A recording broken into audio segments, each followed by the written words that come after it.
Australia is a beautiful country with lovely scenery. However, Australia has some creepy mysteries that just refuse to be solved. Today, we count down the top 4 creepy unsolved mysteries from Australia. Number 4. Luna Park Ghost Train. I already mentioned this case in my video about creepy unsolved cases of arson. However, I saved this part of the story for this episode, as it quite fits in. In June of 1979, a happy family was waiting for a ferry to transport them to Luna Park, a popular amusement park located in Sydney. Jenny and John Godson had looked forward to this moment for a long time, wanting to spoil their 2 young sons with a fun day out.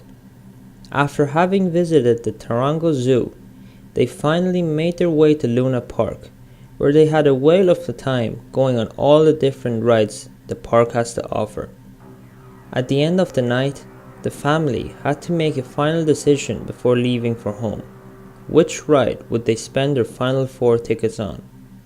The boys decided on the ghost train and headed off to the ride with their father, while Jenny went off on a short detour for an ice cream. When she returned a few minutes later, she walked into a nightmare. Instead of seeing her husband and 2 boys having a fun ghost train ride, she saw smoke billowing from the train as it hurtled down the track, and park employees trying desperately to get people off it each time it emerged from a tunnel. Jenny's husband and 2 boys, along with 4 other passengers, didn't make it out. Sometime after the tragedy, Jenny came across some of the photographs taken during that horrible day and stopped to stare at one in particular, a picture of her son Damien. The last one ever taken shows a little boy shyly posing next to an intimidating figure wearing a demonic-looking mask with horns on his head. They were unable to locate the man later. After the fact, comparisons were made between the figure and the god, or demon, Moloch. It is believed that Moloch preferred children to be burnt alive as sacrifices.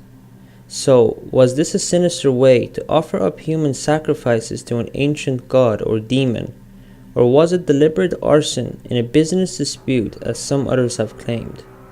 Jenny Godson believed something evil was at work, but the mystery of exactly who the horned, masked man was remains. Number 3. Wellgah Waterhole. In 1941, the Sunday Mail recounted the story of an employee of Ruthven Station in Queensland who decided to build a hut for himself and his wife to live in. The hut stood on the banks of the Wellgah Waterhole close to the station. His wife had no qualms about being at the hut alone while he worked, but he came home one night to find her in hysterics.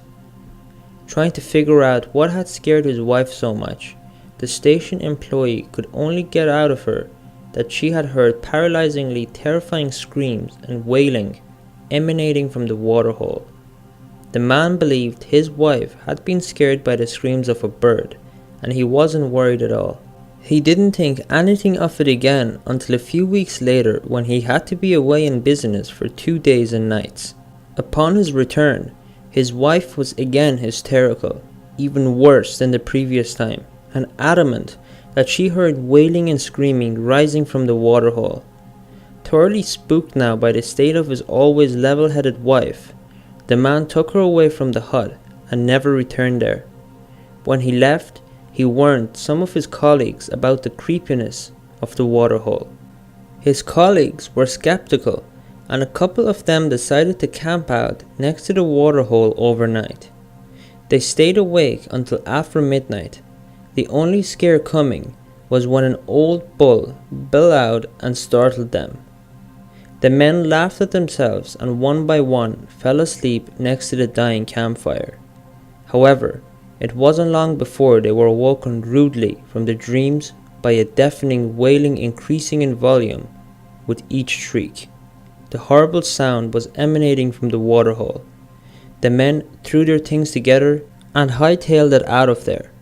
Stories are rampant that the wailing could be from the ghost of a boy killed by wild pigs whose body was found at the waterhole many years ago. Another tale states that a shepherd was murdered in the area and his body was thrown into the waterhole. Skeptics believe that the shrieking is from a local species of owl, the powerful owl, or is caused by a subterranean channel. There have been some investigations, but the cause of the wailing at the Wellgah waterhole remains unexplained. Number 2. Merriman. No one knows who carved the drawing of the Merriman, first witnessed by a tour guide in 1998 in the Australian desert. The drawing stretched over 4 kilometers or 2.5 miles and depicted an indigenous man. Tourism spiked as word got out, but this angered some indigenous Australians who wished the drawing would simply disappear. Strangely enough, that is exactly what happened. A news article in 2015 features photographs showing an almost blank terrain where the Merriman once was. When the drawing was first discovered, conspiracy theorists suggested the Merriman might have been created by the military or by UFOs. Some believe the eccentric artist Bardios Golderberg was responsible for the drawing, as he had once mentioned that he wanted to create a sculpture that would be visible from space. Golderberg passed away in 2002 before he could confirm or deny the rumors. The mystery remains as to who the creator of the Merriman was and what the purpose of the massive drawing was supposed to be. Responsibility for the Merriman's preservation is being shoved from one place to the next as the Merriman slowly erodes back into the landscape. Number 1. Rackman.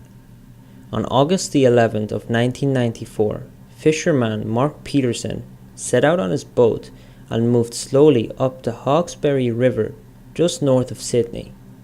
It was a lovely day and Mark became excited when he felt a heavy tug on his fishing net. It was sure to be a good haul of fish, but when he drew his net from the water, it contained a heavy piece of steel fashioned into a crucifix.